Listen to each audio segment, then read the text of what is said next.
Hey, AP Psychers, this is Unit 5, Lecture 4, all about retrieval. And I'm going to say the word retrieval a whole lot, but basically I'm talking about remembering. So this is the final stage, the third and final stage of the memory process when it works. The next lecture is all about forgetting and when memories don't work. But today, still focused on when they work. I'm hoping this will be a short one. Let's see if I can do it.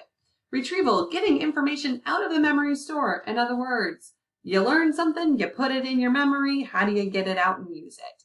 We often use or rely on retrieval cues. So these are stimuli, again, formal definition, stimuli that help people get information from long-term memory based on associations. In other words, memory prompts, hints, helpers, things that jog our memory. It's based on associations, which is what we learned in Unit 4, that our brain connects two things together. That's an association. So I might see my phone and it makes me think, oh, shoot, I meant to put it on the charger. I might see my coffee cup sitting here and I think, oh man, this has been sitting here all morning. Does that mean I haven't gotten up from my desk all day? Okay, so where one thing cues our brain to another thing or to remember another thing. There are two main types of retrieval. On your paper, you might see that there are three, but that third one kind of feeds into both of these. So let's focus on these two first. First type of retrieval is just recognizing something. Being able to look at something like this and say, oh, I know what that is. That's Bucky Badger, okay? So you've got something in front of you that gives you a hint, okay? Multiple choice questions are just like this. So identifying an item amongst others when hints are given. So if I have to name the capital of Italy out of thin air, I might kind of struggle with that. Oh gosh, I'm not really sure. But if it's a multiple choice question, I've got some prompts in front of me and I'm choosing one and I say, oh yeah, Rome. I totally know that one. Recall, on the other hand, requires more effort because there's no cues given. So if I just said, who's the mascot for UW-Madison, and you're not that familiar because you've never had Miss Russ who talks about Bucky Badger in almost every lecture, you might be like, oh gosh, can you give me some choices? I'm not really sure. But then if I say, what about this guy? You might be like, oh yes, because now you recognize it. So do you recall it versus do you recognize it? Again, if I ask you the capital of Italy out of thin air, if you couldn't pull it out, that would probably be because of a recall error. So maybe the capital of Germany, without me giving you any hints, you have to recall it out of thin air. It takes more effort. Oh gosh, I'm not sure. It doesn't mean you can't remember. It just means that recall takes a little bit more effort because there's no prompts involved, and recognition, there's some sort of hint or cue. Okay, and then we have relearning. And relearning kind of involves both recognition and recall. Time and effort is saved when learning material a second time. So if you go over some material over and over and over again, you might start to recognize it because you're seeing it on your page over and over again. You're seeing it demonstrated in front of you over and over again. So you're starting to recognize it when you see it repeatedly. But there's also some recall involved that when you learn that same information again, you might have your brain just jump ahead and be like, oh yes, I recall what's coming on the page, or I recall what this was all about, even without looking. Research was done on this by having people learn a list of 7 random words, or seemingly random words, and seeing how quick it took them to learn all of these without error.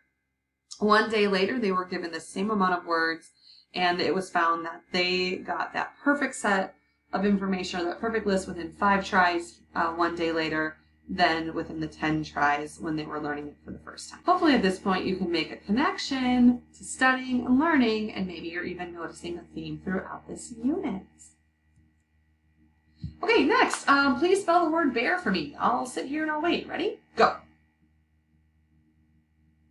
Did you by chance spell B-E-A-R? Or did you spell B-A-R-E?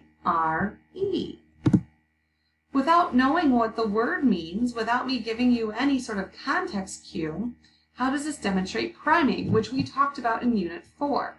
Let's talk about it again because it's relevant to this. It's relevant to memory. So priming is when you provide a cue to stimulate a certain implicit memory.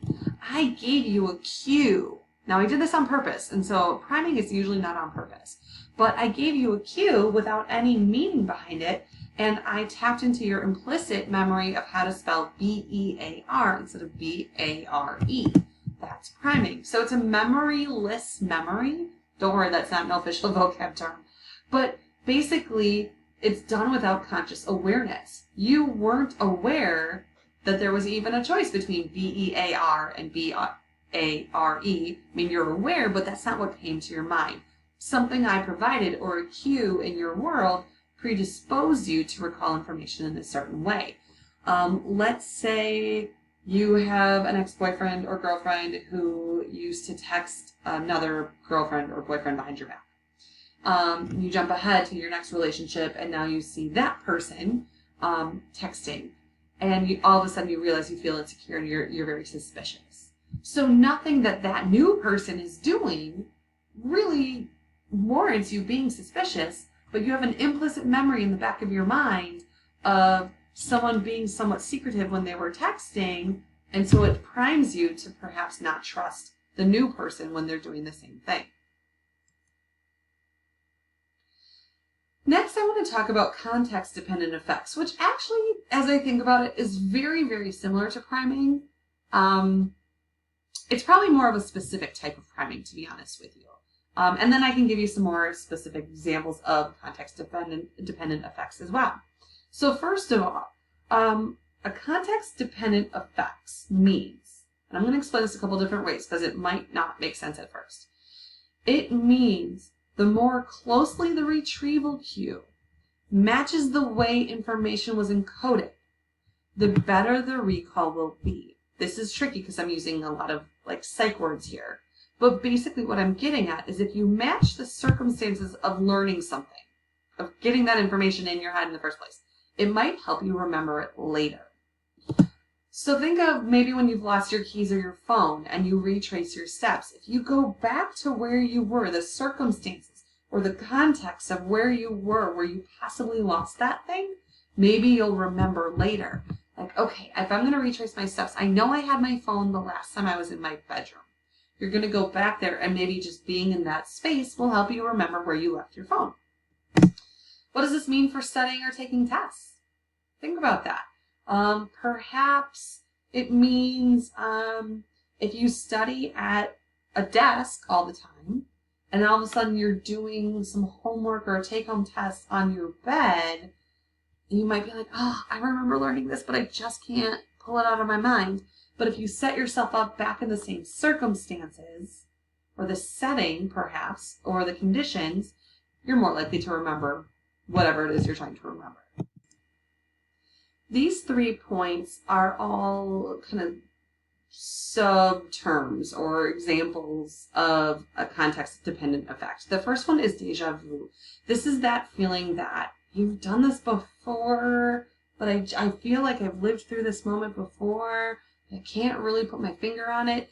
So maybe there's some cues from your current situation that are unconsciously triggering a similar prior experience. So you might be looking at my cartoon. You might be raking your leaves and you're like, man, I feel like I was raking my leaves in this exact same spot, in this exact same time, but really you're remembering a totally different experience, like, I don't know, a time you played hockey and were using the same motion with your arms.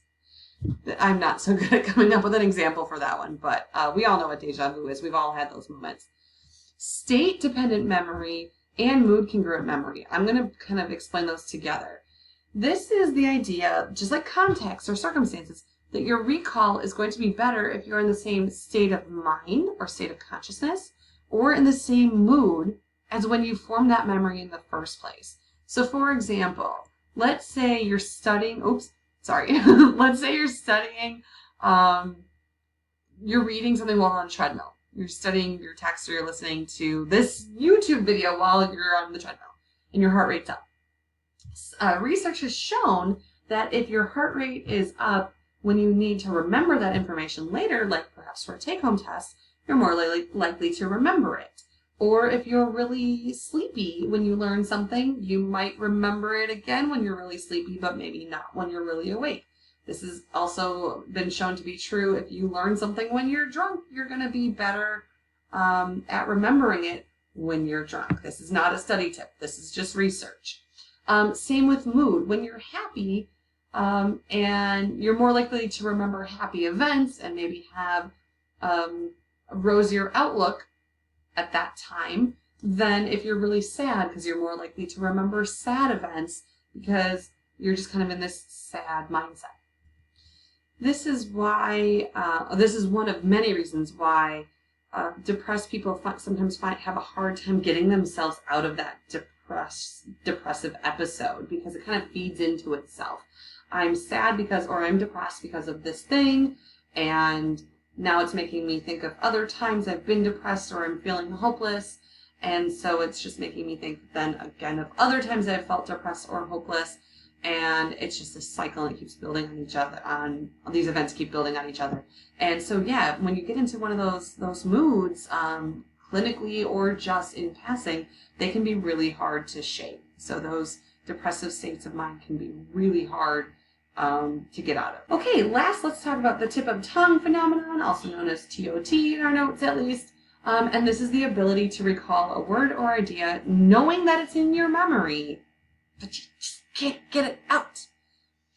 It's probably due to interference during recall. We'll talk about that in the next lecture. So there's something else interfering, getting in the way of that information.